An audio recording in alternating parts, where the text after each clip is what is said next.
adik-adik. Pasti adik-adik di rumah sudah siap kan untuk ibadah online? Kak Seli juga sudah siap, Kak. Lihat, udah rapi kan? Kita mulai ibadahnya yuk.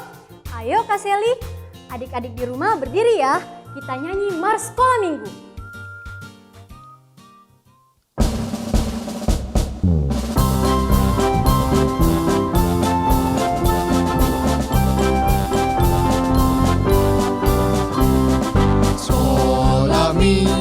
Sekolah minggu, rumah kanak-kanak semua.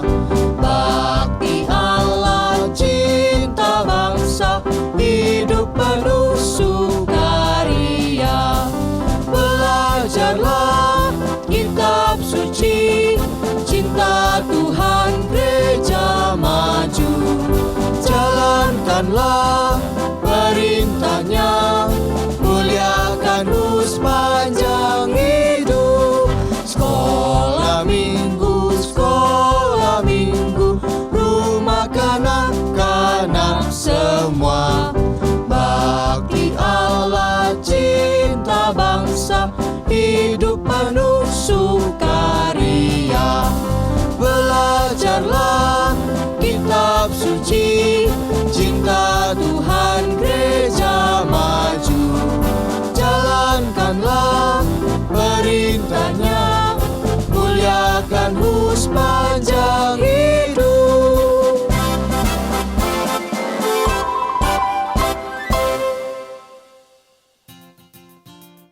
Adik-adik, mari kita berdoa. Tuhan Yesus, terima kasih untuk penyertaan Tuhan di dalam kehidupan kami anak-anak-Mu. Kini kami akan memulai ibadah kami. Tuhan berkati dari awal, pertengahan hingga berakhirnya hanya boleh jadi di dalam nama-Mu saja. Dalam nama Tuhan Yesus kami berdoa. Amin. Adik-adik silakan duduk.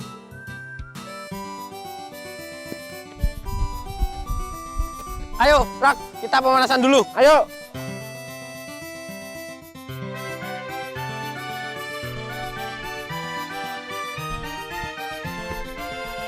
Dah, ayo lari. Ayo. Ayo, Rak. Ayo. Ya.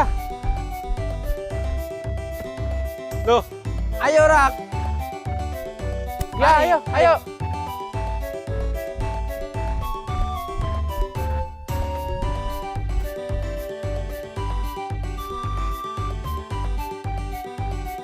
Loh, kenapa Rak? Ayo lari lagi. Wah, aku capek nih. Aku duduk dulu ya.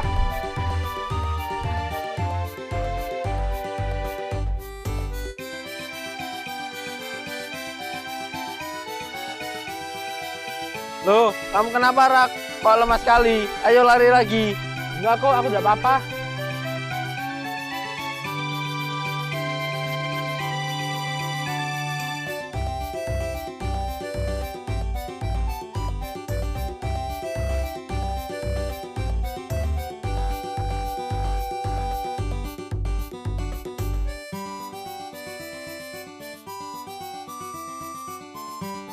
Loh, apa ini? Kok ada di mejaku?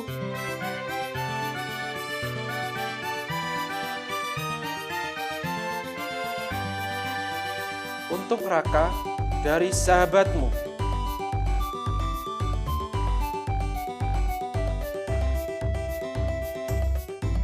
Sahabatku? Siapa ya?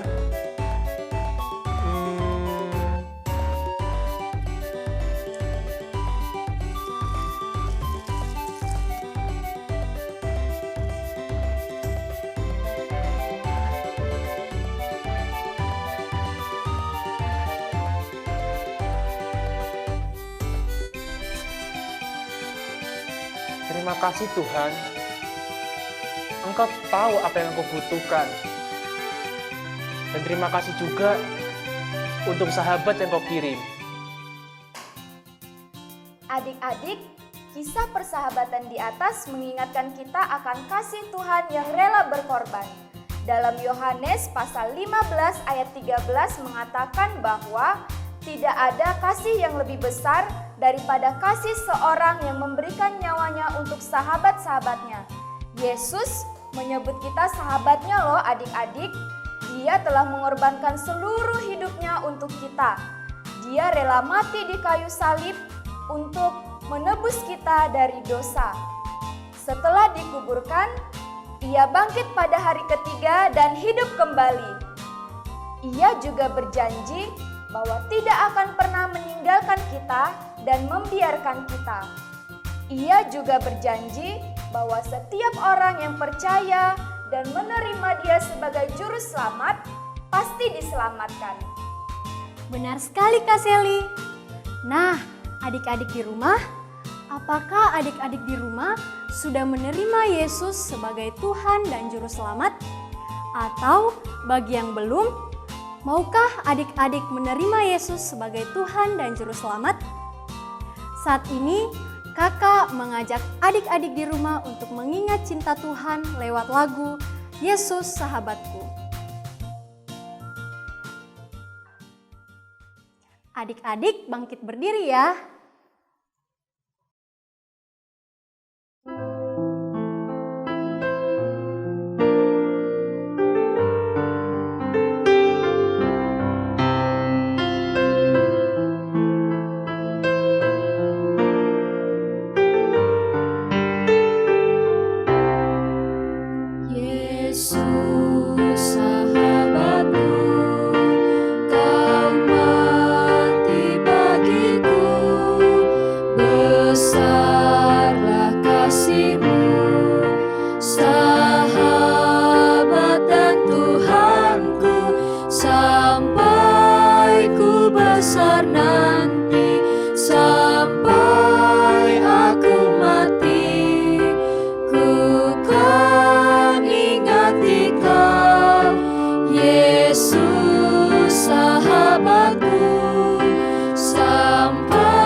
Adik-adik di rumah, dalam Alkitab, Rasul Yohanes pernah berkata, "Ia harus makin besar dan aku harus makin berkurang."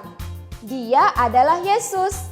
Artinya, Yesus lebih penting dari kita dan semua yang ada di dunia ini. Ada lagunya juga loh adik-adik. Ayo kita nyanyikan, Dia harus makin bertambah.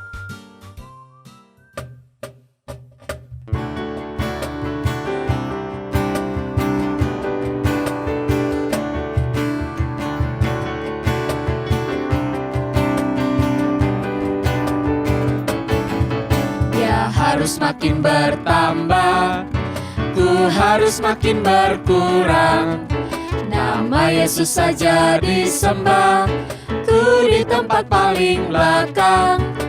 Bila Yesus ditinggikan dan salibnya diberitakan, Pasti Dia menarik semua orang datang kepadanya sekarang.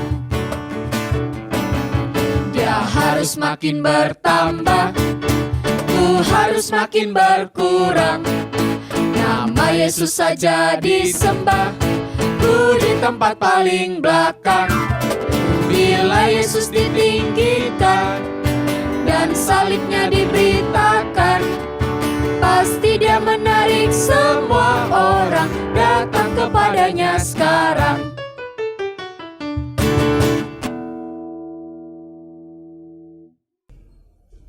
Adik-adik, kita berdoa ya. Tuhan Yesus, saat ini kami berdoa untuk tenaga kesehatan yang merawat orang-orang yang terkena virus corona. Tuhan berikan mereka kekuatan dan kesehatan. Kami juga berdoa untuk papa mama yang bekerja, biarlah Tuhan senantiasa menjaga dan memberi mereka kesehatan. Di dalam nama Tuhan Yesus Kristus kami berdoa. Amin.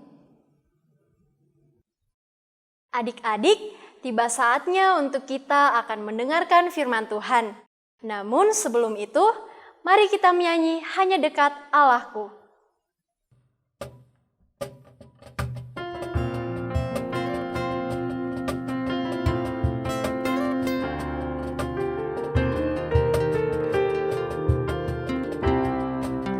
Hanya dekat Allahku, rasa tenang hatiku, Kau sertai jalanku sepanjang hidupku. Hanya dekat padamu ada kekuatan baru, Kaulah perlindunganku, keselamatanku. Ku ingin selalu bersekutu denganmu, menikmati hadiratmu. Biarkan rohmu tinggal dalam hidupku, sungguh indah bersamamu selamanya.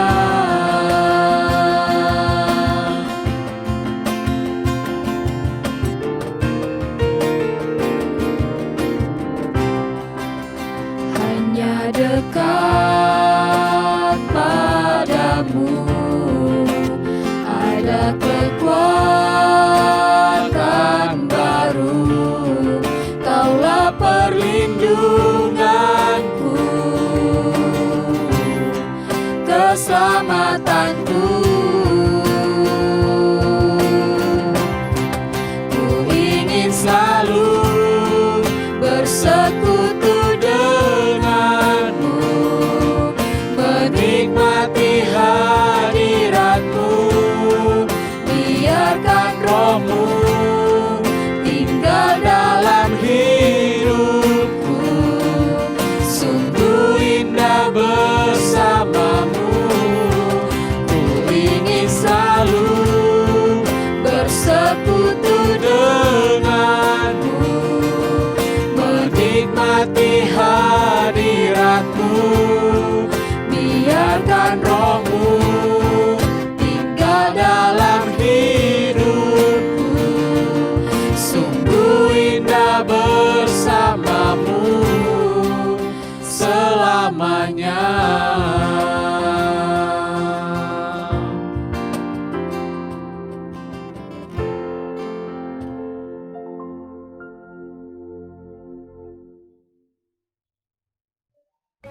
Halo adik-adik semuanya, apa kabar?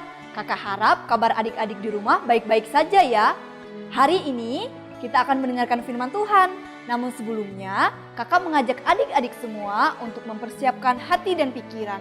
Kita mau berdoa, kakak yang pimpin ya. Yuk berdoa yuk. Tuhan Yesus, pada hari ini kami datang kepadamu, kami mengucap syukur untuk kebaikan Tuhan di dalam kehidupan kami. Tuhan, sebentar lagi kami akan mendengarkan firman-Mu. Tuhan berkati setiap kami. Biarlah kami boleh berkonsentrasi di dalam mendengarkan firman-Mu. Terima kasih ya Tuhan. Di dalam nama Tuhan Yesus kami berdoa dan mengucap syukur. Amin. Adik-adik, pernah tidak bertanya kepada papa dan mama dari mana asalnya air yang selama ini adik-adik pakai untuk mandi atau minum? Apakah adik-adik punya sumbernya atau bayar dari sebuah perusahaan? Adik-adik, dulu ketika kakak di desa, kakak dan keluarga kakak memiliki sumber air yang dinamakan sumur. Apakah adik-adik pernah mendengar atau tahu apa itu sumur? Adik-adik, di dalam Alkitab ada cerita tentang seorang perempuan yang mengambil air ke sumur. Lalu dia bertemu dengan Tuhan Yesus. Adik-adik yang di rumah, ayo kita buka Alkitab kita. Kita buka Alkitab kita dalam Injil Yohanes pasal yang keempat ayat pertama sampai dengan 42. Di sini dikatakan bahwa Tuhan Yesus hendak kembali ke Galilea untuk bisa sampai ke tempat tujuannya. Tuhan Yesus melewati daerah Samaria. Setelah melalui perjalanan yang melelahkan, akhirnya Tuhan Yesus datang ke kota Syikar di Samaria.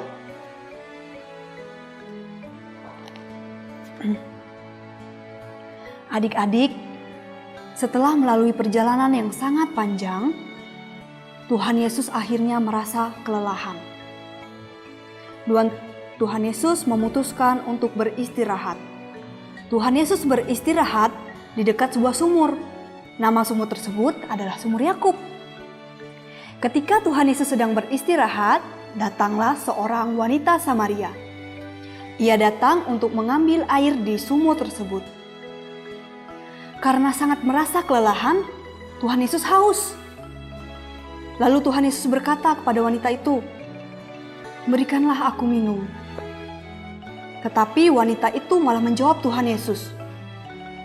Kata wanita tersebut, "Kenapa engkau meminta minum kepadaku, seorang Samaria?" Wah, adik-adik, kenapa ya kok wanita itu malah menjawab seperti itu, bukannya memberi? Ternyata adik-adik, alasannya karena Tuhan Yesus itu adalah orang Yahudi, sedangkan wanita tersebut adalah seorang Samaria. Adik-adik di rumah harus tahu bahwa orang Yahudi dan orang Samaria, mereka tidak berteman. Lalu Tuhan Yesus menjawab perempuan itu dengan berkata, singkatnya begini, "Jika kamu memberikan air ini kepadaku, maka Allah akan memberikan air hidup dan kamu akan mendapatkannya."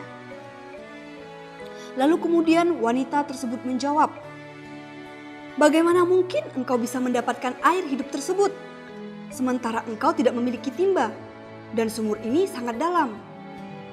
Jawab Tuhan Yesus kepada wanita tersebut, "Barang siapa minum air ini, ia akan haus lagi. Tetapi barang siapa minum air yang akan kuberikan kepadanya, ia tidak akan haus untuk selama-lamanya. Sebaliknya, air yang akan kuberikan kepadanya akan menjadi mata air di dalam dirinya, yang terus-menerus memancar sampai kepada hidup yang kekal." Hah? Kok bisa sih? Mana mungkin ada air yang bisa membuat kita hidup kekal? Lalu, apa maksud dari perkataan Tuhan Yesus? Yang dimaksudkan Tuhan Yesus dengan air hidup adalah keselamatan adik-adik. Adik-adik, sesungguhnya keselamatan yang kita dapatkan bukan dari air yang Tuhan Yesus berikan, tetapi dari kematian Tuhan Yesus di kayu salib. Adik-adik, bukan hanya wanita itu yang mendapatkan keselamatan, tetapi semua manusia. Kenapa? karena semua manusia itu berdosa dan telah kehilangan kemuliaan di depan Allah, termasuk kakak dan adik-adik semua. Adik-adik, Tuhan Yesus itu adalah anak Allah satu-satunya yang Allah berikan untuk menebus manusia dari hukuman dosa. Dosa itu apa sih? Dosa itu adalah perbuatan yang melanggar perintah Allah, seperti mencuri, mencontek, memukul teman, berbohong, dan lain sebagainya. Untuk bisa menyelamatkan manusia dari hukuman dosa, Tuhan Yesus harus menderita. Dia disiksa, dicambuk, diolok-olok, diludahi, bahkan Tuhan Yesus harus mati di kayu salib. Lalu, apa sih hukuman dari dosa itu? Hukuman dari dosa ialah manusia tidak bisa bersama-sama dengan Allah di surga. Allah itu kudus, Ia suci, dan manusia berdosa tidak bisa bersama-sama dengan Dia di surga. Surga itu adalah tempat di mana Allah berada. Manusia berdosa hanya bisa bersama-sama dengan Allah di surga jika dia bertobat. Jadi adik-adik, bertobat itu sangat penting. Sekarang adik-adik pasti bertanya, kenapa sih harus Tuhan Yesus yang menyelamatkan manusia? Jawabannya, karena manusia tidak bisa menyelamatkan dirinya sendiri.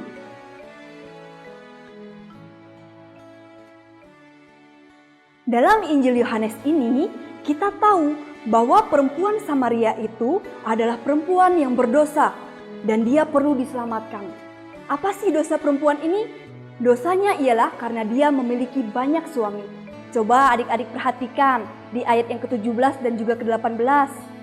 Adik-adik, keberdosaan perempuan Samaria ini diketahui oleh banyak orang, yakni yang tinggal bersama-sama dengan dia di kota itu. Tetapi berbeda dengan Tuhan Yesus. Tuhan Yesus baru pertama kalinya loh bertemu dengan perempuan itu, dan hebatnya Tuhan Yesus tahu semua tentang wanita itu karena Allah Maha Tahu. Jadi adik-adik, kita perlu akui semua dosa-dosa kita kepada Tuhan dan tidak ada yang boleh disembunyikan. Akhirnya, perempuan ini bertobat. Tidak hanya itu saja, dia juga mengatakan kepada semua orang bahwa Tuhan Yesus adalah juru selamat. Akhirnya, banyak orang yang percaya kepada Tuhan Yesus dan bertobat. Adik-adik, hari ini kita akan bermain tali-tali. Siapa yang mau ikut bermain?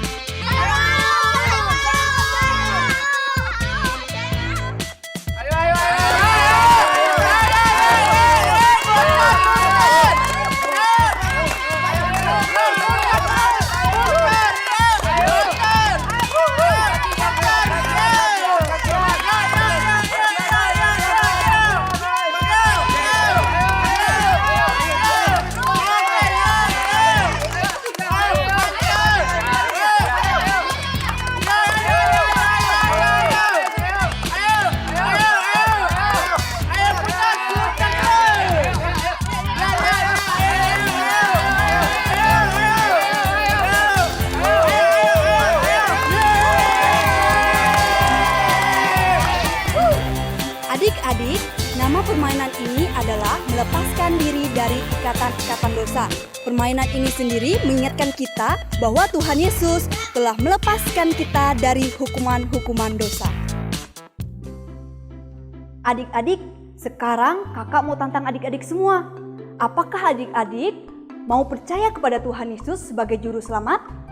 Jika mau, katakan ya, dan akui bahwa adik-adik adalah orang berdosa yang perlu diselamatkan oleh Tuhan Yesus sebagai Tuhan dan Juru Selamat. Ayat hafalan kita hari ini terdapat di dalam kitab 1 Yohanes pasal 4 ayat 9 yang berbunyi, "Dalam hal inilah kasih Allah dinyatakan di tengah-tengah kita, yaitu bahwa Allah telah mengutus anaknya yang tunggal ke dalam dunia, supaya kita hidup olehnya."